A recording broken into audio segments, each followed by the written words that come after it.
नमस्कार, स्वागत है आपका धार की भोजशाला इतिहास, विवाद और न्यायालय के फैसले की अंतिम कड़ी में। इस कड़ी में हम बात करेंगे एएसआई का सर्वे, न्यायालय की कार्यवाही और फैसले की। तो वीडियो को अंत तक जरूर देखें, साथ ही चैनल को सब्सक्राइब भी कर दें। वर्ष 2024 में मध्य प्रदेश हाईकोर्ट द्वारा भोजशाला परिसर का वैज्ञानिक सर्वे कराने का आदेश दिया गया, जिसके बाद भारतीय पुरातत्व सर्वेक्षण ने लगभग 98 दिनों तक सर्वे किया। इस सर्वे में ग्राउंड पेनेट्रिंग राडार, फोटोग्राफी, वीडियोग्राफी और पुरातात्विक अध्ययन का उपयोग किया गया। एएसआई की विस्तृत रिपोर्ट, जो कि लगभग 2400 पन्नों से अधिक की थी और अन्य साक्ष्यों के आधार पर ही मध्य प्रदेश हाईकोर्ट ने भोजशाला को मूल रूप से हिंदू मंदिर और प्राचीन अध्ययन का केंद्र माना। वर्तमान चर्चा को थोड़ा विराम देते हैं और रुख करते हैं इतिहास की तरफ और जानते हैं कि परिसर से निकली लगभग 250 किलोग्राम वजनी और 4 फीट ऊंची वाग्देवी की प्रतिमा, जिसका स्थान भारत में होना चाहिए था, आखिर लंदन कैसे पहुंची। तो सबसे पहले जानते हैं इसकी स्थापना और विनाश का इतिहास। यह अलौकिक प्रतिमा लगभग 1034 ईस्वी में परमार राजा भोज द्वारा धार की भोजशाला में स्थापित की गई थी। लेकिन 14वीं सदी की शुरुआत में साल 1305 अलाउद्दीन खिलजी ने धार पर आक्रमण किया और भोजशाला के एक बड़े हिस्से को मलबे में तब्दील कर दिया। विनाश का यह भयानक खेल यहीं नहीं रुका। साल 1401 से 1514 के बीच दिलावर खान और महमूद खिलजी ने मंदिर के उन्हीं टूटे हुए अवशेषों को समेटकर वहां कमाल मौला नाम की एक मस्जिद खड़ी कर दी। सदियों बाद 1875 में ब्रिटिश शासन के दौरान क्षेत्र के राजनीतिक एजेंट रहे मेजर जनरल विलियम केनकेट द्वारा परिसर की खुदाई और सफाई के दौरान वाग्देवी की प्रतिमा बरामद की गई। तत्पश्चात 1880 के आसपास मूर्ति को इंग्लैंड भेज दिया गया और लगभग 1909 में वही मूर्ति, जो कि भारतीय धरोहर थी, ब्रिटिश संग्रहालय का हिस्सा बन गई।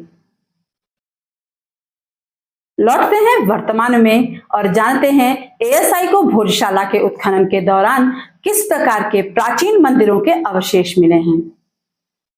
तो हिंदुस्तान टाइम्स और डीडी न्यूज के अनुसार एएसआई को सर्वेक्षण में वाग्देवी, शिव, कृष्ण, महिषासुर मर्दिनी सहित हिंदू देवी देवताओं की लगभग 39 प्रमुख और 90 से अधिक खंडित मूर्तियां और उनके हिस्से मिले हैं।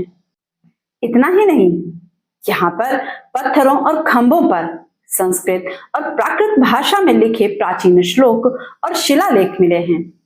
साथ ही एक पत्थर पर ओम सरस्वत्यै नमः भी उत्कीर्ण पाया गया है।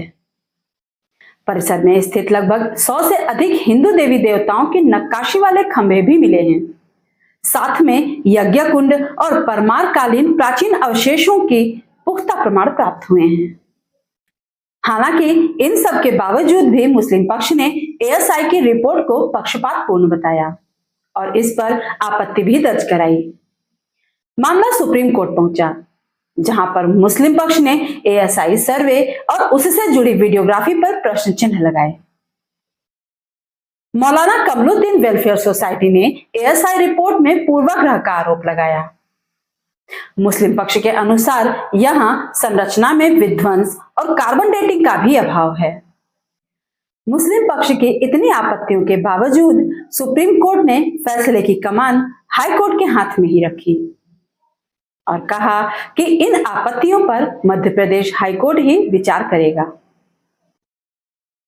15 मई 2026 मध्य प्रदेश हाईकोर्ट की इंदौर बेंच ने इस केस पर एक बड़ा फैसला सुनाया और भोजशाला परिसर को वाग्देवी यानी सरस्वती का मंदिर माना।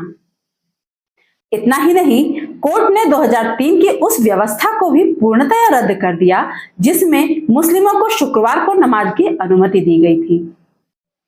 हाईकोर्ट के फैसले के मुख्य बिंदु कुछ इस प्रकार हैं। सबसे पहले तो कोर्ट ने यह माना कि पूरा परिसर राजा भोज के समय का संस्कृत का शिक्षा केंद्र और देवी सरस्वती का मंदिर है। दूसरा, हिंदू समुदाय को पूरे परिसर में नियमित रूप से पूजा पाठ और हवन का अधिकार दिया गया। तीसरा और प्रमुख बिंदु यह है कि कोर्ट ने मुस्लिम पक्ष को मस्जिद के निर्माण के लिए परिसर से बाहर किसी अन्य वैकल्पिक जमीन के आवंटन के लिए आवेदन करने की अनुमति दी है। हाईकोर्ट के फैसले के मुताबिक पूरे परिसर का रखरखाव तथा प्रशासन भारतीय पुरातत्व सर्वेक्षण के पास ही रहेगा। और आखिरी में केंद्र सरकार को लंदन के ब्रिटिश म्यूजियम में रखी हुई मां वाग्देवी की मूल प्रतिमा को भारत वापस लाने पर विचार करने का निर्देश दिया गया है। भोजशाला केवल एक इमारत नहीं है, यह भारत के इतिहास, संस्कृति, आस्था और स्मृति से जुड़ा विषय है। लेकिन ऐसे मामलों में इतिहास के साथ साथ सामाजिक सौहार्द भी महत्वपूर्ण होता है। अदालतें साक्ष्यों और कानून के आधार पर निर्णय देती हैं, जबकि समाज की जिम्मेदारी शांति और सौहार्द बनाए रखने की होती है।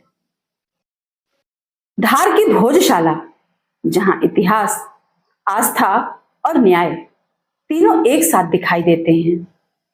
क्या यह फैसला भारत के अन्य ऐतिहासिक विवादों को भी प्रभावित करेगा? अपनी राय कमेंट में जरूर दें। वीडियो पसंद आने पर लाइक शेयर जरूर करें और ऐसे ही इतिहास के तथ्यात्मक जानकारी के लिए चैनल को सब्सक्राइब करना बिल्कुल न भूलें। तो मिलते हैं जल्द ही एक और ऐतिहासिक जानकारी के साथ। तब तक के लिए नमस्कार।